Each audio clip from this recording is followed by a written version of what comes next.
जय हिंद साथियों, स्वागत है आप सभी का आपके अपने YouTube चैनल वेद स्टडी पर। हम पढ़ रहे हैं कक्षा 10th एनसीईआरटी गणित। पिछली वीडियो में बच्चे हमने एक्सरसाइज 4.1 को खत्म कर दिया था। तो इस वीडियो हम पढ़ने वाले हैं बच्चे एक्सरसाइज 4.2। बच्चे जैसे कि मैंने एक नई तरीके से आपको पढ़ाना स्टार्ट किया है। वो तरीका क्या है बच्चे, मैं आपको सिखा रहा हूँ कंसेप्ट और प्लस उसके साथ ट्रिक भी। क्यों? इससे आपका फायदा होने वाला है, बहुत सारा फायदा होने वाला है। क्या फ़ायदा? आप अभी से मैथ के अभिमन्यु बनने वाले हो। जी हाँ बच्चे, हम जो ये इस चैप्टर में यानी कि इस एक्सरसाइज में करने वाले हैं सवालों को, वो कंसेप्ट से तो करेंगे ही हम, जो हम कर रहे थे, साथ ही साथ ठीक से भी। ठीक है बच्चे, तो आगे बढ़ने से पहले यदि आपने इस वीडियो को शेयर नहीं कीजिए तो सबसे पहले बच्चे शेयर कीजिए और इस चैनल को सब्सक्राइब कीजिए और लाइक कीजिए, ताकि मुझे मोटिवेशन मिले और मैं आपके लिए और भी अच्छी से वीडियो बनाऊँ। आपको मैं वादा करता हूँ कि मैं आपके लिए ऐसी बहुत सारी ट्रिकें लाऊंगा, जैसे आज बताई या पिछली क्लास में बताई मैंने। इससे और भी अच्छी ट्रिकें आपको आगे मिलती रहेगी इस चैनल पर।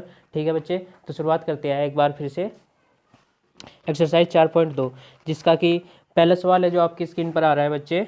गुणनखंड विधि से निम्न द्विघात समीकरण के मूल ज्ञात कीजिए। बच्चे मैंने बता दिया था आपको, देखिए द्विघात समीकरण क्या होती है, क्या उसके मूल होते हैं, यानी कि हल और सॉल्यूशन, यानी कि रूट रूट बोलते हैं इंग्लिश में इनको बच्चे। ये सब मैंने बता दिया था। तो इनको निकालने के अपने पास 3 विधि होती है बच्चे। कौन कौन से? गुणनखंड विधि, और नंबर 2 जो है वो पूर्ण वर्ग बनाकर हल करना द्विघात समीकरण को। नंबर 3 सूत्र की सहायता से, जिसको श्रीधराचार्य का फॉर्मूला बोलते हैं बच्चे। ये 3 मेथड तो आप किताब में पढ़ेंगे और हम यूज भी करेंगे। चौथा मेथड मैंने आपको बताया, वो क्या है? Trick, short trick. जी हाँ बच्चे, हम सेकंडों में भी सोल्व कर सकते हैं। किसको? द्विघात समीकरण को। तो चारों मेथड को हम यूज करेंगे बच्चे। सबसे पहले मेथड होता है गुणनखंड, यानी कि द्विघात समीकरण के गुणनखंड करके उसके मूल ज्ञात करना, रूट निकालना। ठीक है बच्चे, तो पहले सवाल को हम देखते हैं कैसे इसके रूट निकालते हैं। ठीक है, पहला सवाल है एक्सरसाइज 4 देख फर्स्ट पार्ट। पहले सवाल का फर्स्ट पार्ट क्या बच्चे? x² माइनस के 3x माइनस के 10 इक्वल टू 0।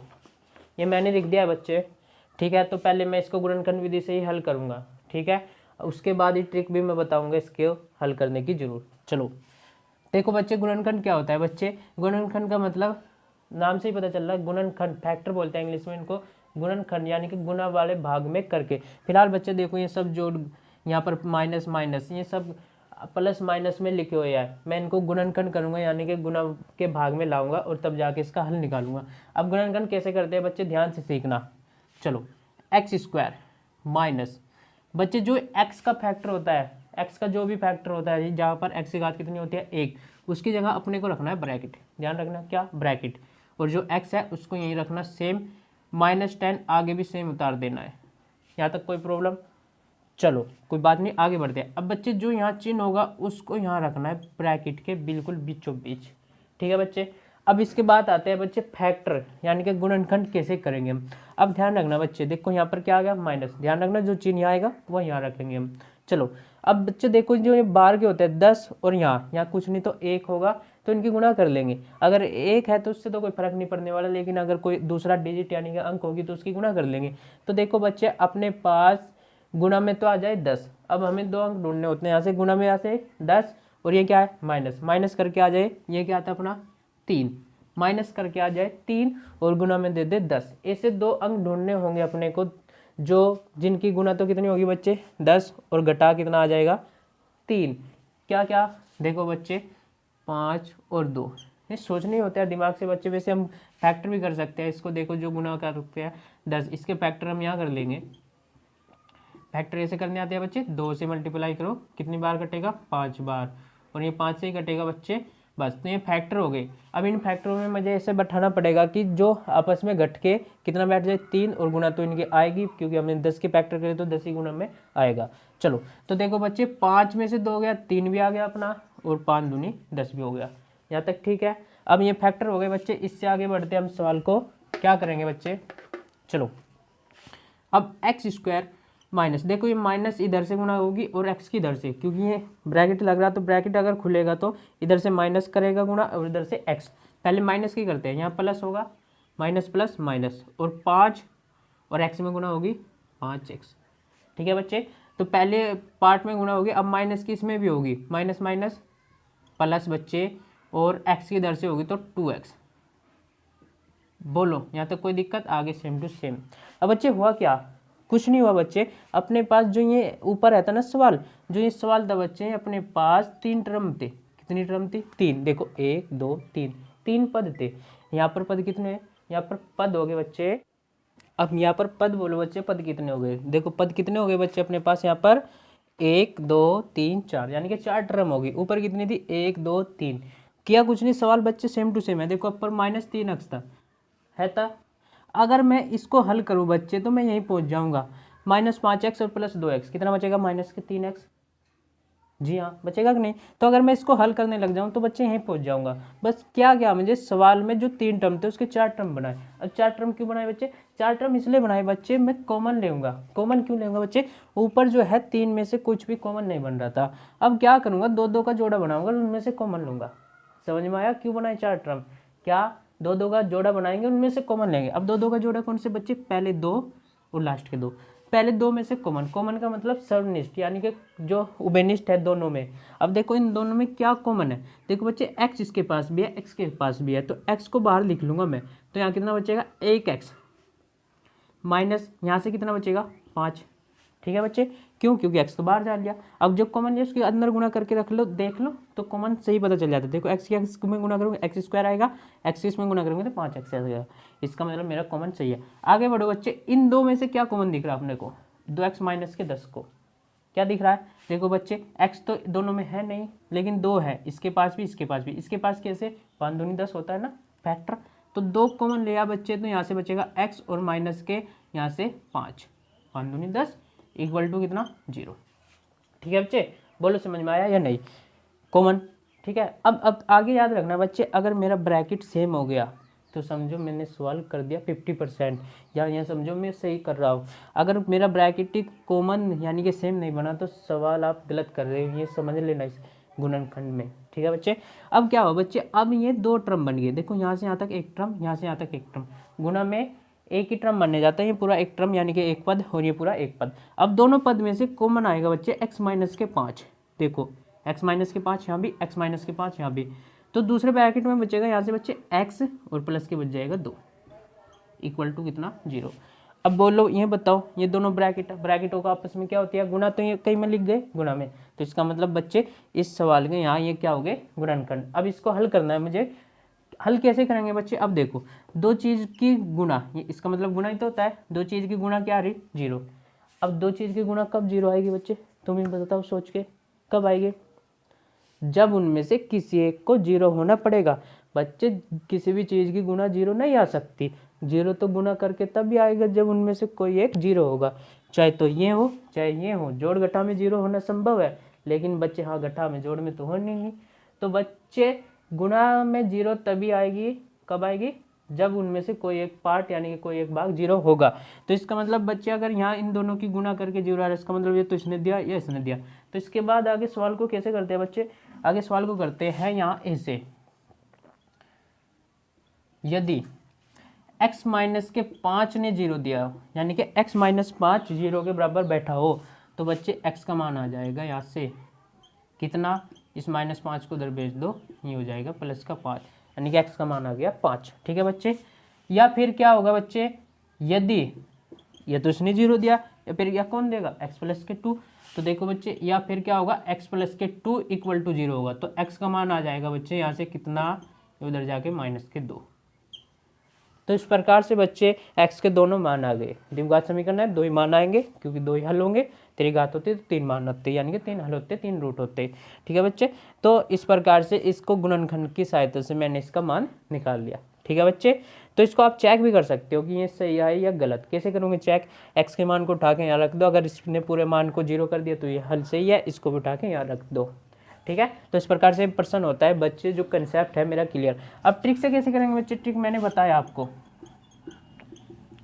यदि आपने नहीं देखी तो आप गलती कर रहे हो। आप मेरी इस चैप्टर की पहली वीडियो उसको जाकर देखे बच्चे, मैंने वहाँ ट्रिक सिखाई है पूरी अच्छी तरीके से। तो देखे ट्रिक कैसी, फैक्टर अपने को करने है और आंसर मिल जाना है बिल्कुल।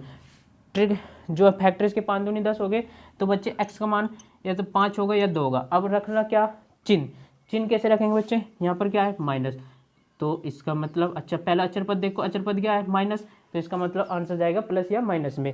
अब माइनस है तो ओवरऑल रहेगा पॉजिटिव, यानी बड़े वाला पॉजिटिव और छोटे वाला नेगेटिव। बात खत्म।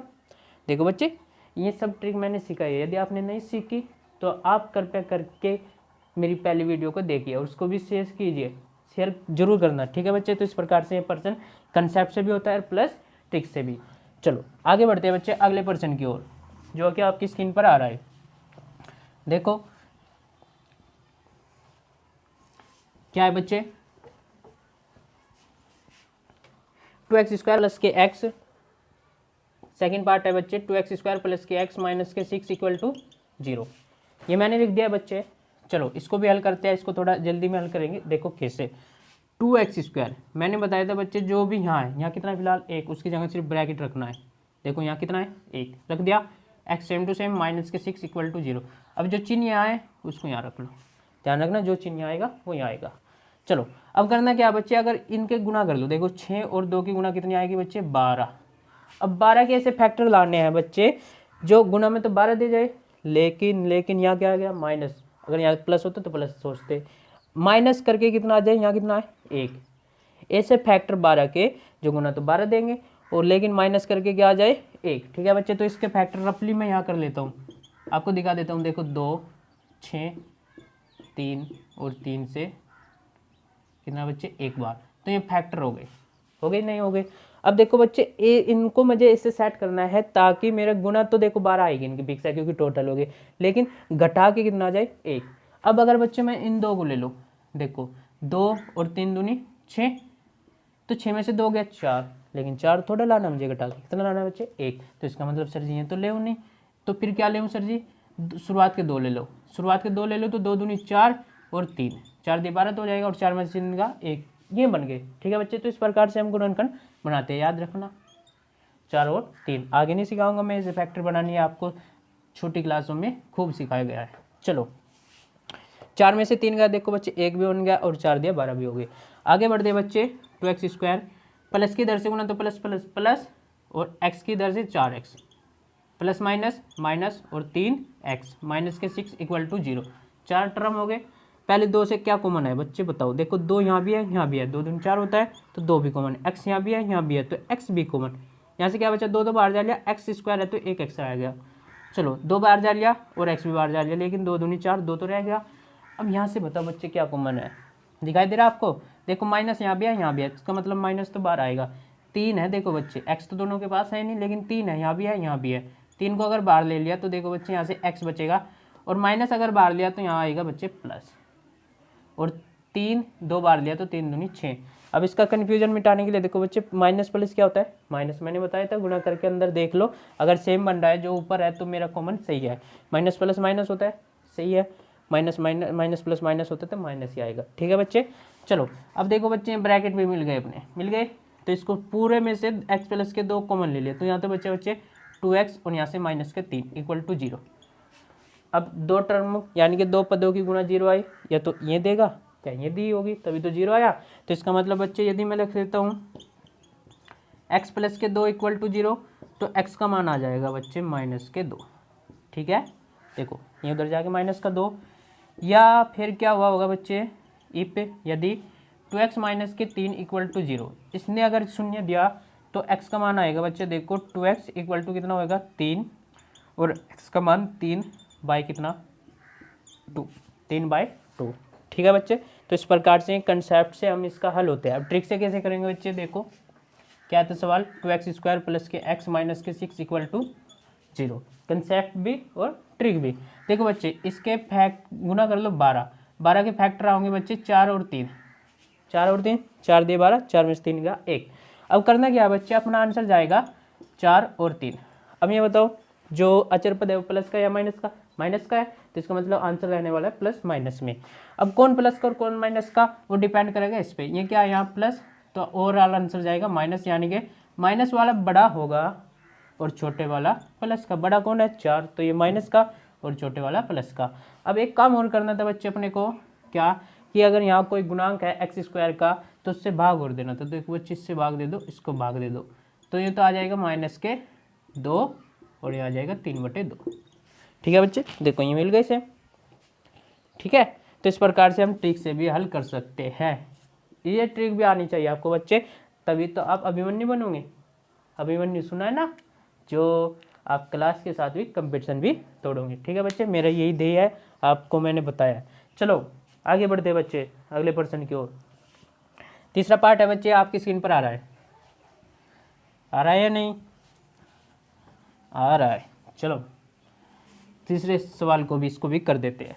ठीक है बच्चे, तीसरा पार्ट है √2x² प्लस के 7x प्लस के 5 √2 = 0।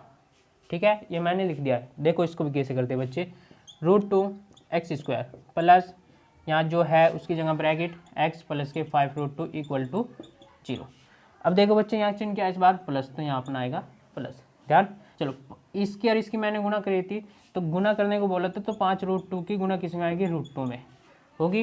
अब √2 की √2 में गुणा कितना हुआ बच्चे, 2, तो 5 दूनी 10। इसका मतलब मुझे इस 10 के फैक्टर करने होंगे। अरे इसे फैक्टर जो जोड़ के कितने दे जाए, 7, क्योंकि इस बार यहाँ प्लस है, जोड़ के कितना दे जाए 7, 10 के ऐसे फैक्टर। बिल्कुल सिंपल हो गए बच्चे, शुरुआत में नहीं लग रहे थे जबकि।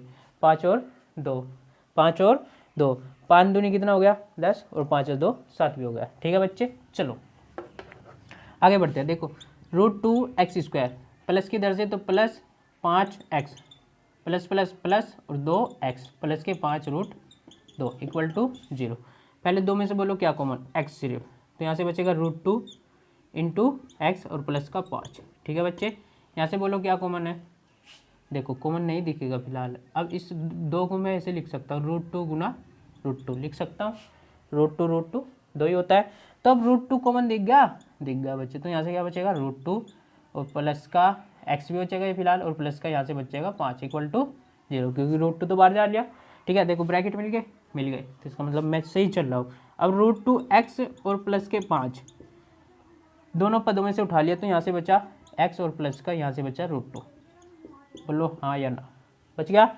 चलो अब क्या करना है बच्चे, 2 पदों की गुणा 0 है, तो इसने दी, इसने दी, तो अलग अलग को 0 के बराबर रखेंगे हम। √2x प्लस के 5 = कितना 0, तो यहाँ से x का मान आ जाएगा बच्चे कितना, ये -5 और √2 नीचे, कोई दिक्कत। चलो या फिर क्या हुआ होगा बच्चे, इसने 0 दिया होगा, x प्लस के √2 = 0, तो x का मान आ जाएगा -√2। तो इस प्रकार से बच्चे ये दोनों हल होते हैं। हम ट्रिक से कैसे करेंगे बच्चे, ट्रिक से देखो मैंने बताया आपको, जल्दी से कर लेते हैं एक बार।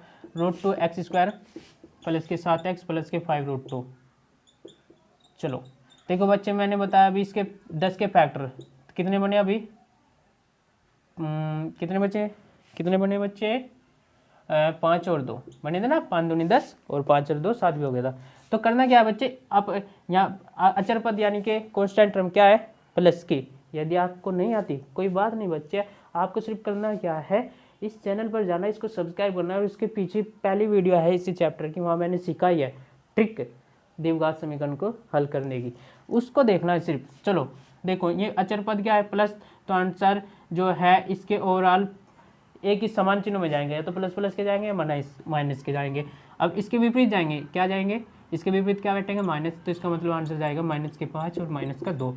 अब अगर x² का भाग है तो उससे भाग और देना है बस, तो देखो दे दिया। ठीक है, तो बच्चे आंसर आ गया -5 बटा √2, और इसको मैं ऐसे लिख देता हूँ बच्चे, देखो कैसे, 2 को लिख देता हूँ √2 × √2, तो एक √2 से एक √2 खत्म, तो आंसर जाएगा यानी कि -5/√2, -√2। देखो मिल गए। ठीक है बच्चे, तो इस प्रकार से हम इसको शॉर्ट ट्रिक से भी कर सकते हैं। चलो बढ़ते हैं अगले प्रश्न की ओर। अगला प्रश्न आपको खुद ही हल करना है। ठीक है, बिल्कुल सिंपल है, मैं इसको सरल करके दे देता हूँ, आपको दिख रहा होगा, सरल नहीं है अभी फिलहाल, ये मैं दिखाता हूँ आपको कैसे सरल है ये। चलो प्रश्न है बच्चे, 4th पार्ट इसी का, 2x² माइनस के x प्लस के 1/8 = 0, यही है ना, लिख दिया है मैंने। चलो देखो बच्चे फिलहाल तो इसको सिंपल नहीं है, देखो सिंपल बनाना है बच्चे, इसके नीचे 1 मानो, इसके नीचे 1 मानो, सब कैल्शियम ले लो 8, या 8 से पूरे समीकरण में हम गुणा भी कर सकते हैं, वो भी एक ही तरीका है, और 8 का एलसीएम लेके उसको दर पे जाना, वो भी एक ही तरीका है। अलग अलग 2 तरीके हैं बच्चे, लेकिन सवाल हम हल करना आना चाहिए, चाहे कोई से तरीके से पहुँच जाओ। चलो 8 दूनी यहाँ हो जाएगा 16x² माइनस के 8x और प्लस एक ही कम एक इक्वल टू 0, ये 8 उधर जा लिया, 16x² माइनस के 8x प्लस का 1 इक्वल टू 0। ठीक है बच्चे, तो इस प्रकार से ये समीकरण अब बिल्कुल सिंपल हो। ये 8 कहाँ गया, उधर 0 हो गया ना, तो अब आ गई ना ax² प्लस के bx plus c equal to 0। अब इसको हल करना है, मैं ट्रिक से निकाल के दे रहा हूँ आपको बच्चे, देखो 16 4 चौक 16 आ जाएंगे। अब यहाँ प्लस है तो आंसर या माइनस, इसके विपरीत जाएंगे, इसके विपरीत क्या, प्लस प्लस के तो आंसर जाएगा 4 एंड 4, खत्म आंसर। लेकिन आपको पूरे कंसेप्ट से यानी तरीके से करना है, वो आपके लिए SW रहेगा, आप खुद ही करेंगे। पांचवा सवाल है बच्चे, इसको भी आप खुद ही करेंगे, क्या है, 16x² माइनस के 20x प्लस का 1 इक्वल टू 0, दिखाई दे रहा है आपको स्क्रीन पर। चलो इसको भी आप खुद करेंगे, मैं ट्रिक से निकाल के दे देता हूँ, खुद करेंगे और खुद करके नीचे कमेंट में आंसर जरूर बताना, ठीक है बच्चे। चलो आंसर मैं बता रहा हूँ, इसका कितना आएगा बच्चे, 100 एकम 100 जोड़ के 20 यानी कि 10 दाम 100 हो जाएगा। इसके विपरीत आंसर यानी कि 10 10, बिल्कुल सिंपल बच्चे, सिंपल क्वेश्चन हो गया, दोनों 10 10 आएंगे। तो इस प्रकार से बच्चे पहले पर्सन जो होता है वो पूरा होता है, पहला पर्सन। आगे बढ़ते बच्चे, अगले पर्सन आपकी स्क्रीन पर आ रहा है। अब पर्सन नंबर 2, उदाहरण 1 में दी गई समस्याओं को हल कीजिए। अच्छा, उदाहरण 1 में बच्चे बिल्कुल सिंपल हो गया है। तो अब उदाहरण में आपके बुक में है, आप इसको आसानी से कर लूँगे, नहीं भी कर सकते हैं तो कोई बात नहीं, आप नीचे कमेंट में बताना, मैं आपको बता दूंगा, ठीक है बच्चे। तो आप इसको तो खुद ही बनाओगे, ठीक है, समस्याओं को हल कीजिए। तो बढ़ते हैं बच्चे पर्सन नंबर 3 की ओर। ऐसी दो संख्याएं ज्ञात कीजिए जिनका योग 27 और गुणनफल 182 हो। अच्छा, तो बच्चे ये जो सवाल होते हैं, ये सवाल होते हैं द्विघात समीकरण, हमें इन सवालों में पहले बनानी होती है। जैसे पिछले एक्सरसाइज में 2 चर वाले रैखिक समीकरण पढ़ रहे थे ना बच्चे, तो वहाँ पर हम कंडीशन देते थे वे सवाल वाले और उसको दो चर वाले रैखिक समीकरण में कन्वर्ट करके सोल्व करते थे बाद में। अब ऐसा यही है बच्चे, यहाँ पर हमने करना क्या है बच्चे, हमने जो है इन्हीं सवालों की सहायता से द्विघात समीकरण बनानी है और फिर इसको हल करना है। हल करने के अपने पास 4 विधियाँ, फिलहाल हम एक विधि सीख सके, नहीं 2, जो एक मेरी वाली है। पहली कौन सी, गुणनखंड विधि, दूसरी कौन सी, ट्रिक। आपको गुणनखंड विधि से ही हल करना है इसको नंबर लाने के लिए पेपर में, बोर्ड में, ठीक है बच्चे। चलो बढ़ते हैं, ऐसी दो संख्याएं याद कीजिए जिनका योग 27 और गुणनफल 182 हो। तो तीसरा सवाल है बच्चे, इसको मान लेते हैं बच्चे, माना पहली संख्या x है, ध्यान से देखना बच्चे। तो दूसरी संख्या पर्सन वाले के हिसाब से, दूसरी संख्या देखो बच्चे, उसने बोला है कि ऐसी दो संख्याएं ज्ञात कीजिए जिनका योग 27 हो। अब मान लो आपने एक संख्या मान ली x, तो दूसरी कितनी होगी बच्चे, 27 माइनस के x। अब ये कहाँ से आए सर जी, देखो बच्चे सोचो एक बार, आप सोचो, मान लो आपके पास दो संख्याओं का योग 15 है, कितना है 15। एक संख्या में आपसे बोल रहा हूँ कि उनमें से 7 है, तो दूसरी कितनी होगी, 8। सिंपल है ना जी हाँ बच्चे, ऐसे ही हो रहा है। यहाँ पर भी दो संख्या, कैसे कि हमने 8 कैसे ना 15 में से 7 घटा दिया तो दूसरी संख्या 8 आ गई। तो ऐसे बच्चे यहाँ पर हो रहा है, दो संख्याओं का योग दिया है, अब उनमें से मान लिया बच्चे एक संख्या x है, तो दूसरी ऑटोमेटिक उसमें से कम होगी ना, 27 में थे वो जो सी पहली है वो घट के, क्योंकि योग दिया है मुझे, ठीक है, समझ गई ना। चलो बिल्कुल सिंपल है। अब प्रश्न अनुसार अकॉर्डिंग टू क्वेश्चन 80 क्यों, उसने बोला है बच्चे कि उनका गुणनफल जो है 182 हो, ऐसी दो संख्या ज्ञात करनी। अब जो गुणनफल दिया है ना, गुणनफल वो 182 दिया बच्चे। अब संख्या अपने पास है, एक तो x और एक है 27 माइनस के x, इनका ही तो गुणनफल कितना, 182। लो बन गई समीकरण। अब इसको हल करना है, हल कैसे करेंगे, x की इधर गुना होगी 27x, x के x में x² और plus minus minus equal to कितना, 182। समझ गए जी। चलो आगे बढ़ते बच्चे। अब आगे से सवाल को कैसे हल करेंगे, या तो सबको उधर ले जाओ या सबको इधर ले आओ। सबको उधर ले जाता हूँ एक बार, चलो तो इधर रख लूँगा 0, ये उधर जाके प्लस का x², ये उधर जाके माइनस का 27x, और ये अपने ही पाले में प्लस का 182। कोई दिक्कत, चलो अब इसको घुमा लो बच्चे, जो बराबर होता है एक तराजू की तरह काम करता है, इसको इधर रख लो, इसको इधर रख लो। यानी कि अगर अलग अलग आप एक को ले जाओगे तो उनका चिन्ह बदलता है, लेकिन आप पूरा को घुमा लोगे तो कोई चिन्ह नहीं बदलेगा। तो पूरा घुमा रहा हूँ मैं बच्चे, ध्यान रखना, x² माइनस के 27x प्लस का 182 इक्वल टू कितना, 0। ये इसको सारों को इधर कर दिया, इसको सारों को, तो फिर चिन्ह नहीं बदलता, याद रखना। चलो अब बन गई द्विघात समीकरण, और इसको आपको क्या करना है, हल। किस विधि से? गुणनखंड विधि से। मैं तो सिर्फ आपको ट्रिक से करके बताऊंगा, लेकिन आपको खुद ही कंसेप्ट यानी कि ट्रिक्स पूरा कंसेप्ट से करना है। इसका ट्रिक से हम जल्दी से थोड़ा आंसर निकाल देंगे, क्योंकि मैंने सिखा दिया है बिल्कुल गुणनखंड करना। चलो तो चलो जोड़ के आ जाए 182, सॉरी जोड़ के आ जाए 27 और गुना में 182, तो 15 12 कितना हुआ बच्चे? 15 12 180, लेकिन 15 12 27, 180 के पास तो है। हम 13 14 की गुना करो, 4 7 28 गुना में हो 150, 3 चौक 12। ठीक है बच्चे, देखो 13 और 14 बन गए इसके फैक्टर। देखो 13 और 14 कितना हुआ? 27, और 13 14 की गुणा करोगे आप 182। आप कर सकते हो बिल्कुल सिंपल। तो इसका आंसर आ जाएगा बच्चे क्या क्या? देखो यहाँ प्लस है, तो इसका मतलब आंसर इसके विपरीत जाएगा, और वो भी प्लस के। तो एक्स का मान या तो 13 होगा या कितना होगा? 14। ठीक है बच्चे, एक्स का मान या तो कितना होगा? 13 या होगा 14। चलो तो इसका मतलब बच्चे अब एक्स मानना था क्या, यानी कि पहली संख्या तो 13 होगी, या फिर क्या होगी? इसमें से अगर 13 के हिसाब से चल ले तो दूसरी संख्या हो जाएगी 14। अब ये भी संभव है बच्चे क्या, कि पहली संख्या 14 और दूसरी क्या, फिर 27 में 14 गया 13। दोनों आंसर संभव है इसमें बच्चे। क्यों ऐसा क्यों हो रहा है बच्चे? ऐसा इसलिए हो रहा है क्योंकि बच्चे हमने बताया नहीं कि पहली संख्या छोटी है दूसरी बड़ी है। हम पहली संख्या को x मान के चलिए, दूसरी को इतना। तो पहली संख्या 13 भी हो सकती है, 14 भी है, पहली 14 या 13, क्योंकि दोनों का योग देखो बच्चे 27 हो रहा है, 14 13 भी और 13 14 भी, और दोनों की गुणा करूंगे तो 182। इस सवाल में इसके दो आंसर इसलिए आ रहा है क्योंकि बच्चे सवाल वाले ने बताया नहीं कि पहली संख्या बड़ी है या दूसरी संख्या छोटी है। अगर वो खोल देता तो आंसर मेरा, अगर पहली बड़ी बोल देता तो ये होता, इस हिसाब से तो छोटी बोलते तो इस। ठीक है बच्चे, तो इस सवाल में दोनों आंसर जाएंगे अपने। अगला प्रश्न है बच्चे, चलो अगले प्रश्न नंबर 4 आपके सामने है स्क्रीन पर। चलो, दो क्रमागत धनात्मक पूर्णांक ज्ञात कीजिए जिनके वर्गों का योग 365 हो। अच्छा, क्रमागत धनात्मक पूर्णांक बताने बच्चे जिनके वर्गों का योग 365 हो। क्रमागत धनात्मक पूर्णांक यदि आपको नहीं पता तो मेरी पहली वीडियो कक्षा 10th की जो पहली वीडियो उसको देखिए बच्चे, आपको जरूर पता चलेगा कि क्या होता है धनात्मक पूर्णांक। मैंने पिछले एक्सरसाइज में बताया। चलो बढ़ते आगे। तो मान लेते हैं बच्चे, माना पहला, ध्यान से देखना, धनात्मक पूर्णांक जो ज्ञात करना होता है अपने को उसी को हम मान लेते हैं क्या, x। तो क्रमागत बिल्कुल क्रमागत दूसरा इससे बिल्कुल, यानी कि अगले वाला धनात्मक पूर्णांक कितना होगा बच्चे, आप ही बताओ। धनात्मक पूर्णांक कितना होगा बच्चे? x + के 1 धनात्मक, इसका याद रखना धनात्मक, आगे काम आएगा इसी सवाल में। अभी दो क्रमागत धनात्मक पूर्णांक मान लिया बच्चे, एक x है तो अगला बिल्कुल x + 1 होगा कि नहीं होगा। चलो अब सवाल वाला बोल रहा है बच्चे उनके वर्गों का योग 365 है। 8 क्यों, यानी कि प्रश्नानुसार अकॉर्डिंग टू क्वेश्चन इनके वर्गों का योग, किनके? जो दोनों धनात्मक पूर्णांक है। एक तो x, इसका वर्ग करो, चलो कर दिया। दूसरा है x + 1, इसका वर्ग करो। इनके वर्गों का योग, पहले का योग दूसरे का वर्ग, और दोनों का योग कितना है? 365। बन गई समीकरण बिल्कुल।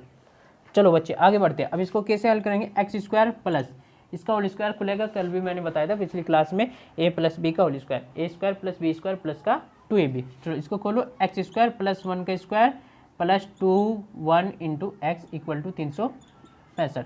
तो बोलो कितना होगा? x² कितना होगा? 2x²। ठीक है बच्चे, प्लस 1 और प्लस 2 कम 2x, और माइनस इधर लिया बच्चे 365 = 0। कोई दिक्कत? चलो तो 2x² और प्लस के 2x, अब इसका हिसाब अलग हो जाएगा, 365 और प्लस का 1 तो माइनस के बच जाएंगे 364। कोई दिक्कत नहीं। चलो अब बच्चे क्या करना है? गुणनखंड बिल्कुल सिंपल। लेकिन अगर आप इसके गुणनखंड यहाँ से करोगे तो यहाँ से गुणनखंड हो तो जाएंगे, होने में कोई दिक्कत नहीं है, लेकिन कठिन होंगे। कठिन क्यों होंगे बच्चे? कठिन इसलिए होंगे क्योंकि यहाँ पर देखो बड़ा आएगा, बड़ा समझते हो। 364 × 2 कितना होगा? 664 दूनी कितना कितना हो जाएगा? 128, ये तो 728, लेकिन उसके फैक्टर करना। तो बच्चे दिखाई दे रहा है 2 यहाँ भी है, यहाँ भी है, यहाँ भी है, तो क्यों ना हम 2 को पूरी समीकरण से भाग दे दे, एक तरीका। या फिर 2 कॉमन लेकर उसको 0 में पहुँचा दे, वो भी एक ही तरीका है। तो 2 कॉमन ले रहा हूँ बच्चे में, तो यहाँ से देखो x² प्लस x माइनस कितना बचेगा? 2 से भाग दे दो 12, 18 दिन होता है तो 182। ठीक है बच्चे, तो इस प्रकार से कट जाएगा। अब बोलो हाँ या ना, इक्वल टू 0। अब 2 गया कहाँ बच्चे, इधर 0 के बटे 2 तो 0 ही हो जाएगा ना, ऐसे हो गया ना। और ये क्या हुआ, अलरे वाला ये क्या हुआ बता सकते हो? अरे कुछ भी नहीं बच्चे, ये तो बिल्कुल पिछला सवाल अभी तो निकाल के लाए हम, क्या उसके तो फैक्टर बन गए। इस बार सिर्फ घटा के अपने को क्या लाना है, 1, यहाँ कितना है 1, और गुना में कितना लाना है 182। अभी हम 14 और 13 उठाए थे नहीं, याद है 14 और 13 182 था, लेकिन यहाँ देखो 14 में से 13 गया, 1 भी बच गया, तो इसका मतलब इसके गुणनखंड आएंगे 14 और 13। आपको खुद करना है, मैं ट्रिक से बता देता हूँ। यहाँ माइनस तो आंसर जाएगा इसके प्लस माइनस में, इसके विपरीत, यानी कि ओवरऑल आएगा निगेटिव, यानी कि ये निगेटिव ये पॉजिटिव। बात खत्म। तो x का मान माइनस के 14 आएगा और x का मान 13 आएगा। अब ये अपने को करना है खत्म। बताओ क्यों क्यों क्यों, सोचो सोचो क्यों x का मान -14 को ख़त्म क्यों करना है। मैंने बताया था जब सवाल स्टार्ट हुआ क्या, कि धनात्मक को याद रखना बच्चे, ये नगण्य होगा। आप लिखते हैं ना कि x का मान यह नगण्य है या यह अमान्य है। क्यों अमान्य है, क्योंकि बच्चे हम शुरुआत में लेके चले थे कि धनात्मक पूर्णांक जो x माना था वो धनात्मक माना था अपने को, तो यहाँ तो नेगेटिव आया, इसका मतलब यह क्या है अमान्य। तो यह अमान्य है तो राइट क्या है बच्चे ये, तो इसका मतलब x का मान चलेगा 13। तो सर जी इस हिसाब से तो x यानी कि पहला धनात्मक पूर्णांक हो गया 13 और दूसरा हो गया 13 + 1 यानी कि कितना 14। ठीक है बच्चे, तो इस प्रकार से ये आंसर जाते हैं। इनको आप चेक भी कर सकते हो 13 और 14। चलो बढ़ते अगले प्रश्न की ओर। एक समकोण त्रिभुज की ऊंचाई उसके आधार से 7 सेंटीमीटर कम है। ठीक है बच्चे, ऊंचाई बोल रहा है कि आधार से 7 सेंटीमीटर कम है। अच्छा जी, आगे बोल रहा है बच्चे, यदि कर्ण जो है 13 सेंटीमीटर का हो तो अन्य 2 भुजाएं ज्ञात कीजिए। हम तो सेकंडों में कर देंगे, कर्ण 13 दिया है तो 12 5 आएगी, बात कर दो। चलो आप भी करोगे बच्चे, टेंशन मत लो, आपको भी सिखाया जाएगा सब कुछ, आपको मैंने अभिमन्यु बनाना है। चलो 5वां प्रश्न, समकोण त्रिभुज की ऊंचाई। अच्छा समकोण त्रिभुज के बारे में मैं बता दूं बच्चों आपको। समकोण त्रिभुज ऐसा होता है जिसमें एक एंगल कितना होता है 90 डिग्री। अब इसमें जो बड़ी वाली भुजा होती है उसको बोलते हैं बच्चे कर्ण, हाइपोटेनियस, और जो ये खड़ी वाली भुजा को बोलते हैं बच्चे लंब, परपेंडिकुलर, हाइपोटेनियस, और इसको बोलते हैं बच्चे आधार, बेस। ठीक है, ट्रिगोमेट्री में सिखाया जाता है ये। चलो तो बच्चे इसमें एक पीजीटी होता है जिसको बोलते हैं पाइथागोरस थ्योरम, यानी कि पाइथागोरस प्रमेय। उसमें होता है बच्चे कर्ण का स्क्वायर जो होता है लंब का स्क्वायर प्लस आधार के स्क्वायर के बराबर होता है। ठीक है, ये आपको आता ही होगा, तो इसी का यूज होगा इस प्रश्न में बच्चे। चलो देखते हैं एक बार। एक समकोण त्रिभुज की ऊंचाई जो है उसके आधार से 7 कम है। अच्छा जो लंबाई लंब है ना इसी को ऊंचाई भी बोलते हैं। और तथा कर्ण 13 सेंटीमीटर, तो अन्य 2 भुजाएं ज्ञात कीजिए। जो ऊंचाई है ना वो आधार से 7 सेंटीमीटर कम है, तो बच्चे आधार को ही मान लेते हैं ना, माना समकोण। चलो समकोण लिख लेते हैं, समकोण त्रिभुज का आधार वो अपने को मान लिया बच्चे x सेंटीमीटर है, कोई दिक्कत। तो प्रश्नानुसार बच्चे समकोण त्रिभुज का ऊंचाई बोल लो कितनी होगी। ऊंचाई जो है बच्चे आधार से 7 कम है, यानी कि इतनी होगी। यहाँ तक बोलो कोई दिक्कत। आधार अगर x मान लिया तो ऊंचाई उसी के हिसाब से 7 कम है, हो गया। चलो अब कर्ण उसने खुद ही बोला है बच्चे क्या है, वो 13 सेंटीमीटर है। कितना है 13। तो अब बोला है कि दोनों भुजा बताओ, दोनों भुजा कौन सी, आधार और ऊंचाई। तो बच्चे इस सवाल में अब सर जी कंडीशन तो कोई दी नहीं, तो अपने को पता होना चाहिए बच्चे समकोण त्रिभुज में पाइथागोरस प्रमेय लगती है। आँख मीच के लगा देना कहीं भी। चलो तो हम लिखेंगे बच्चे पीजीटी से पाइथागोरस प्रमेय, यानी कि पाइथागोरस थ्योरम से। बच्चे उसमें होता है जो कर्ण का स्क्वायर होता है। अच्छा आधार को क्या ए, ऊंचाई को लंब। ठीक है, वो लंब का स्क्वायर प्लस आधार के स्क्वायर के बराबर होता है, या ये दोनों कर्ण के स्क्वायर के, कैसे लिख लो कोई बात नहीं। चलो लंब किया है बच्चे अपना x-7, तो इसका स्क्वायर हो जाएगा प्लस आधार कितना है x², और कर्ण कितना है बच्चे 13 का स्क्वायर। तो ये इस प्रकार से समीकरण बन गई। चलो आगे इसको होल स्क्वायर खोल दो, x² प्लस का 49 माइनस के 7 दूनी 14x और प्लस का x² इक्वल टू 169, 13 का स्क्वायर होता है ना। चलो एक्स स्क्वायर कितना बच्चे 2x², ये माइनस के 14x, सबको इधर ले आओ, देखो प्लस का 49 ये माइनस का 169 इक्वल टू 0, तो कितना आएगा 2x² माइनस के 14x, कितना बचेगा, ये बचेगा बच्चे 120, वो भी माइनस का। अब देखो यहाँ पर 2 दिख रहा है, यहाँ भी दिख रहा है, यहाँ भी दिख रहा है, तो 2 से तो पूरी को समीकरण को भाग दे दो, या क्या क्या क्या क्या 2 कॉमन ले लो, तो भाग दे रहा हूँ बच्चे, तो x² माइनस के 7x माइनस के 60 इक्वल टू 0। यहाँ से आगे आपको सोल्व करना है, लेकिन मैं जल्दी में थोड़ा टिक से बता देता हूँ। देखो घटा के कितना आ जाए 7 और गुणा में 60, बिल्कुल सिंपल, 12 और 5 हो गया, 12 पंजे 60, 12 में से 5 गया 7।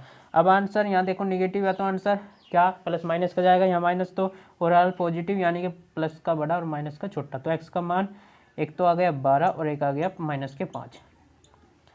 अब ये कर रहा ख़त्म, इसका जवाब देना आपको खुद, ये मैं बता रहा हूँ, तो x का मान चलेगा 12, x का मान कितना 12, क्यों खत्म, चलो बता देता हूँ यार, x का मान -5 क्यों हो रहा है बच्चे, खत्म क्यों हो रहा है, यानी कि अमान्य क्यों हो रहा है, हम लेकर चल रहे हैं भुजा, x किसको मान रहे हैं हम, भुजा को, आधार को। अब कोई माइनस की भुजा हो सकती है कि भाई कुछ ना कुछ तो होगी चाहिए, इतनी सी हो, कितनी सी, इतनी सी, तो x का मान -5 तो ना मान्य है यार, भुजा कुछ ना कुछ तो होगी, चाहे 0.0001 सेंटीमीटर होगी तो तभी तो भुजा होगी, वरना भुजा ही नहीं। चलो तो ये अमान्य हो जाएगा, x का मान 12 चलेगा, तो इसका मतलब सर जी आधार अपना 12 है और ऊंचाई जो 12 में से 7 कम जाके कितनी है 5, इस प्रकार से दोनों आ गया। ठीक है बच्चे, अब ट्रिक क्या है इसकी बच्चे, ट्रिक मैं आपको बताऊंगा आगे क्लासों में जब ट्रिगोमेट्री पढ़ रहे होंगे। ठीक है बच्चे, चलो अगले प्रश्न की ओर बढ़ते हैं बच्चे, ये ट्रिक काफ़ी आज के लिए इसमें ही यहाँ बताएंगे तो सब घुल मिल जाएगा, कोई बात नहीं बच्चे। अगले प्रश्न की ओर बढ़ते हैं, अगला प्रश्न लास्ट का प्रश्न है इस एक्सरसाइज का, प्रश्न नंबर 6, पढ़ो बच्चे इसको। क्या है, एक कुटीर उद्योग एक दिन में कुछ बर्तनों का निर्माण करता है। अच्छा, एक दिन में कुछ बर्तन बना रहा है। चलो, एक विशेष दिन यह देखा गया कि प्रत्येक नग की निर्माण लागत उसी दिन के निर्माण किए गए बर्तनों की संख्या के दुगने से 3 अधिक थी। अच्छा, एक विशेष दिन की कहानी है ये कि उस दिन देखा गया कि जो निर्माण लागत है ना, उस दिन जितने भी बर्तन बन रहे उसके दुगने से 3 अधिक थी। तो उस दिन की कुल निर्माण लागत यदि 90 रुपये थी तो निर्मित बर्तनों की संख्या और प्रत्येक नग की लागत ज्ञात कीजिए। अच्छा, तो बच्चे जो कुछ भी निकालना है ना उसी को मान ले बच्चे। तो निर्मित बर्तनों की संख्या, तो मान लेते हैं बच्चा, माना जिस दिन की बात हो रही है, निर्मित बर्तनों की संख्या, मान लो बच्चे जिस दिन की कहानी बता रहा है उस दिन बर्तन अपने को x बनाए, x बर्तन, कोई दिक्कत नहीं आता। चलो, अब बच्चे बोल रहा है कि जो बर्तन की लागत है ना, एक बर्तन की लागत, देखो बीच में बोला है कि विशेष दिन यह देखा गया कि प्रत्येक नग की निर्माण लागत जो है रुपए में उस दिन के निर्माण किए गए बर्तनों की संख्या के दुगने से 3 अधिक थी। संख्या कितनी है x, इसके दुगने से 3 अधिक है उस दिन बनाए गए बर्तनों की संख्या, क्या उस दिन बनाए गए एक नग की लागत। तो यहाँ देखेंगे बच्चे, प्रत्येक नग की लागत यानी कि एक नग को बनाने में कितनी लागत है रही, उस दिन बनाए गए बर्तनों की संख्या कितनी x, उसके दुगने से 3 अधिक, कितनी अधिक 3 अधिक। यहाँ तक बताओ बच्चे, समझ में आया। एक बर्तन यानी कि एक नग को बनाने में जितनी लागत आ रही है वो उस दिन बनाए गए बर्तनों की संख्या के दुगने से 3 अधिक है। बोलो हाँ या ना। ठीक है बच्चे, अब प्रश्नानुसार अकॉर्डिंग टू क्वेश्चन क्या बोल रहा है बच्चे कि जो अगर उसी दिन की बात करूँ तो उसी दिन जो है ना कुल निर्माण यानी कि जितने भी बर्तन बने उनको बनाने में 90 रुपये बने, 90 रुपये की लागत आ रही। तो देखो बच्चे, मान लो एक बर्तन यानी कि एक नग को बनाने में 6 रुपये लग रहे, कितने 6 रुपये, और उस दिन बर्तन बने 15, तो कितने रुपये टोटल, कितने दिन में कितने खर्च हुआ आपका, 15 छीका 90। तो ये बिल्कुल सेम है बच्चे, बर्तन कितने बने उस दिन x और एक बर्तन को बनाने में कितने रुपए लग रहे, इतने, तो टोटल 90 रुपये लगे। इसका मतलब x गुना 2x प्लस के 3, ये जो कुल लागत है एक दिन की कैसे आ रही बच्चे, ये है प्रत्येक नग की लागत यानी कि एक नग को कितने बनाने में कितने रुपए लग रहे, और ये क्या है उस दिन बने गए नगों की संख्या यानी कि बर्तनों की संख्या, दोनों को गुणा करके इक्वल टू इतनी लागत आ रही है। अब इसको आगे सोल्व करना है। देखो 2 एकम 2 x square plus 3x equal to 90, उसको इधर ले आओ। 2x स्क्वायर प्लस के 3x माइनस के 90 इक्वल टू 0 कर लेंगे आप। चलो यही कर देता हूँ जल्दी से। देखो 90 180, अब 180 और माइनस करके आ जाए अपना 3, ऐसे फैक्टर बताओ, माइनस करके आ जाए अपना 3, बताओ कोई फैक्टर है ऐसे। 15 और 12, बिल्कुल 15 और 12। आप कर लेना यार, कोई बात नहीं, ऐसे कर लेना 180, इसके ऐसे फैक्टर बच्चों की तरह, कोई बात नहीं। चलो 15 में से 12 जाएंगे 3 भी आया, और 15 और 12 जो है 180 गुना में, देखो 15 दूनी 30, 15 कम 15 और 3 में 180 आ गया। चलो अब इसका आंसर यहाँ नेगेटिव है तो एक प्लस का एक माइनस का, इसके विपरीत तो ये माइनस का जो है बड़े वाला और छोटे वाला प्लस का। चलो तो ए फैक्टर हो गए बच्चे माइनस के 15 और प्लस के 12, तो एक्स का मान आएगा बच्चे माइनस के 15 और एक्स का मान 12। अच्छा 2 है तो 2 से भाग भी करना है बच्चे, अभी 2 से भाग भी करना है, तो एक्स का मान यहाँ 6 और ये माइनस के 15/2। अच्छा 2 मान आ गए, ये ट्रिक से मैंने बता दी, आपको पूरा कंसेप्ट से करना है। अब देखो बच्चे इसको नगण्य कर रहा है, हर बार बताऊंगा कि आप क्यों कर रहा है, बताऊँ क्यों कर रहा है बच्चे। देखो माइनस है, अमान्य है, क्यों अमान्य? हम बर्तनों की संख्या निकाले, अब बर्तनों की संख्या पहले तो ये बताओ, आधे बर्तन 15/2 इसलिए नगण्य होगा ना, तो माइनस है, इसका मतलब क्या होगा, माइनस है तो ये गया अमान्य है यार, बर्तन है तो माइनस में होने ना आधा होना, तो एक्स का मान 6 चले गए। तो बर्तनों की संख्या कितनी आ गई 6, और 6 दूनी, उस दिन एक बर्तन को बनाने में लागत 6 दूनी 12 और 3 15। ठीक है बच्चे, अच्छा ये तो अपने को सोचा तो मैं आ गया सेम टू सेम, अरे वाह कमाल हो गया बच्चे। तो इस प्रकार से बच्चे इस पर्सनावली जो है वो पूरी होती है। ठीक है, अब आगे बढ़ेंगे बच्चे, आपके लिए सिर्फ एक काम है, इस वीडियो को जितना हो सके फैला दो, शेयर कर दो बच्चे, और इस चैनल को सब्सक्राइब कर दो, लाइक भी करो इस वीडियो को यदि आपको अच्छी लगी हो। आपको और भी इस चैनल पे जो है बहुत कुछ मिलने वाला है, ट्रिकें मिलने वाली है, और साथ साथ कंसेप्ट भी आपका मन जरूर बना जाएगा। ठीक है बच्चे, तो जय हिंद साथियों, धन्यवाद।